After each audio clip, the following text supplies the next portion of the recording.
আসসালামু আলাইকুম। আশা করি সকলেই ভালো আছেন। আমরা আলহামদুলিল্লাহ ভালো আছি। তে আমাদের খামারে 2024-এ এই গরুটা দ্বিতীয়বার, মানে এই গাভীটা না, মানে আগে একটা বাচ্চা দিছে। তো এখন এই গাভীটা আবার বাচ্চা দিব। তো বাচ্চা দেওয়ার আগের কিছু লক্ষণ আমি যেটা খেয়াল করি, এটা হইলো বাচ্চা দেওয়ার 4-5 ঘন্টা আগে, 3-4 ঘন্টা আগে মানে গাভীর লেজটা আঙ্গায় রাখবো। আর এই যে প্রস্রাবের যে মানে ইয়াটা, মানে যে বাচ্চা প্রসব করে, এটা মানে এরকম সংকুচিত আর প্রসারিত হয়, মানে এরকম করবো, মানে সে এরকম নড়াচড়া করবো ওই জায়গাটা। আর অল্প অল্প মানে অল্প অল্প ফুটা ফুটা প্রস্রাব করবো, মানে খুবই সামান্য, অল্প এক ফুটা 2 ফুটা এরকম করে। আর অল্প অল্প ফায়না করবো। তো এটা একটা আগের লক্ষণ। তে আগে আমরা গাভীরে আগে একটা মানে ক্যালসিয়াম খাওয়াই 2-3 ঘন্টা আগে। 2-3 ঘন্টা আগে ক্যালসিয়াম খাওয়াইছি, মানে এই লক্ষণ দেওয়ার পরে ক্যালসিয়াম খাওয়াইছি।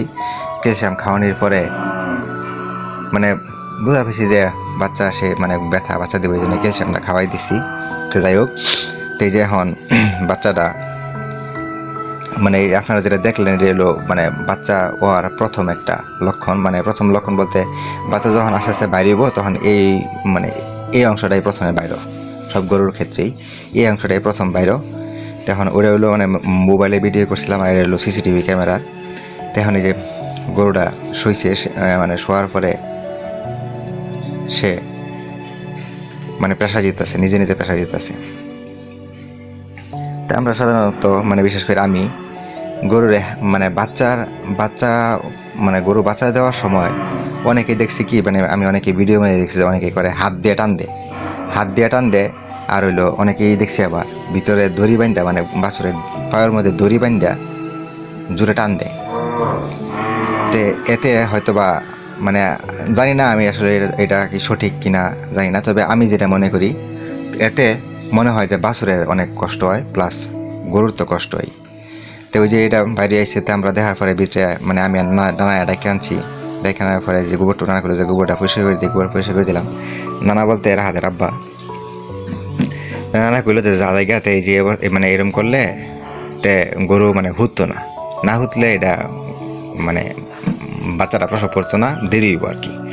তখন এই যে পাউডার, শুধুমাত্র পাউডার দেখা যাচ্ছে, আর অন্য কিছু না। তে আমি একবার এরম গরুর এরম টান দিবার যাইয়া এই সাদা অংশটা আমি ছিঁড়েছিলাম প্রথমে, আমি যখন জানতাম না।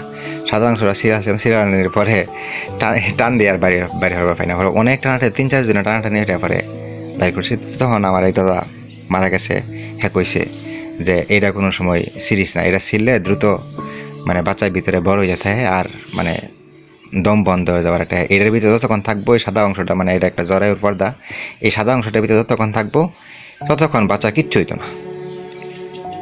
এই যে আমরা যাওয়ার পরে ক্যামেরার মধ্যে খেয়াল রাখতেছি, মানে যে আমাদের ক্যামেরার যে ইয়াগুলা ফুটেজগুলো স্টোর হয়, এটা মানে মনিটরের মধ্যে খেয়াল রাখতেছি। বাচ্চারা যখন সে নিজে নিজেই বাইরে আইব, তখন যাই আমরা বাকি কাজগুলা শেষ করবাম।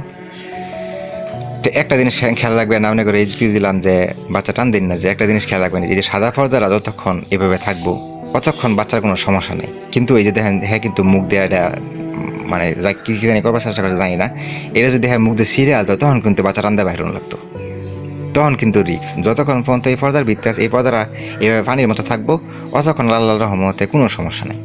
কিন্তু এই পর্দারা ফাইটে গেলে গাই সমস্যা, তখনই কিন্তু মানে বাচ্চা টান্দা বাইরে লাগবে। তেমন আগে যে গরুর বাচ্চাটা চিন্তা, ওইটা সহালে নিজে নিজেই ব্যয় রয়েছে। তো এই জন্য চিন্তা করলাম, অনেকে আগে দেখছে আমাদের গ্রামে যে গরু যায় দেখে সহালে গরুর ঘরের ভিতরে মানে গরু ব্যয় রয়েছে। কিন্তু গরু যদি নিজে নিজেই ব্যয় ব্যাপা, তাহলে আমরা হুদাই টানাটানির কষ্ট দেন কিলিকা।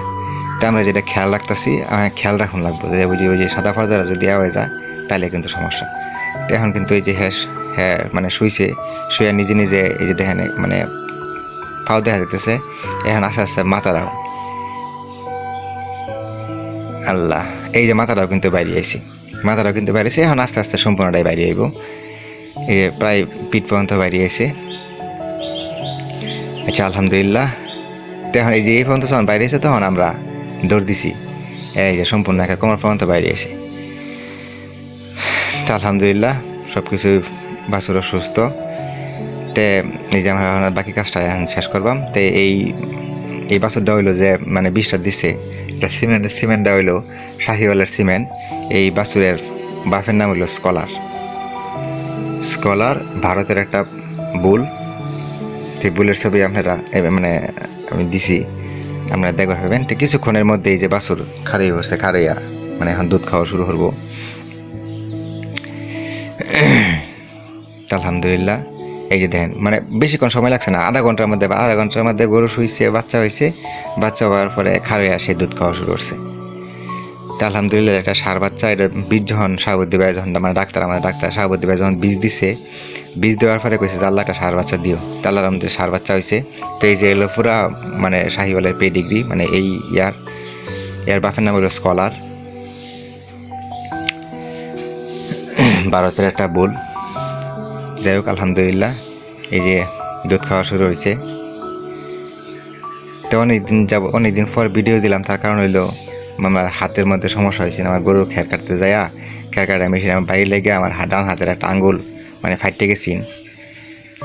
তো এই জন্য এই ভিডিও দিছি না, ভিডিও করেছে সেটা ওই সময় খুব অসুস্থ আছিলাম, শরীর খুব খারাপ লাগতো, মানে সারাদিন বাড়ি শুয়ে থাকতাম, সেই জন্য কোনো কিছু ভালো লাগতো না, সেই জন্য ভিডিও দিচ্ছি না। যাই হোক, এই যে এই গরুটা এখন এই 1 সপ্তাহ হয়েছে আমি হাতের ব্যান্ডেজটা খুলছি। ব্যান্ডেজ বলতে মানে পুরো প্লাস্টার করা আছি। তো দেখেন এই যে দুধ খাওয়া শুরু হয়েছে, মানে খুব দ্রুতই।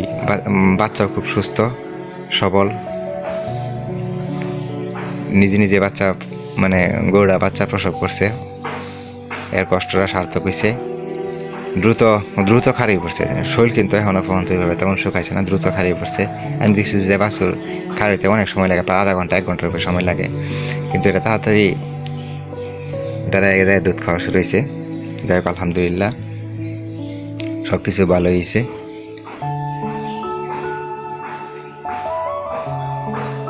এই যে দুধ খেতেছে, বাহ মাশাআল্লাহ, আল্লাহর কি রহমত। এই যে তার অনুযায়ী দুধ আছে, হ্যাঁ, কিন্তু তারা কিন্তু দড়াই দেওয়া আছে না, কিন্তু এখানে ডাইরেক্ট নিজে যায়, কিন্তু হ্যাঁ খাওয়া শুরু করছে। আমি কিন্তু তার ইচ্ছা দড়াই দিছি না, হ্যাঁ নিজেই। আল্লাহর কি রহমত, কি আল্লাহর কি অশেষ মেহেরবানি। হ্যাঁ,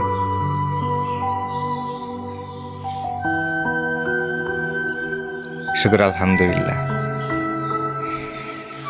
যাই হোক, সবাই আমার বাছুরের জন্য, আমার গাভীগুলার জন্য, আমার গরু যা ফার্মে যা আছে সব কিছুর জন্যই দোয়া করবেন, যে সব কিছুই ভালো থাকে, আল্লাহ জানমালের নিরাপত্তা দেয়।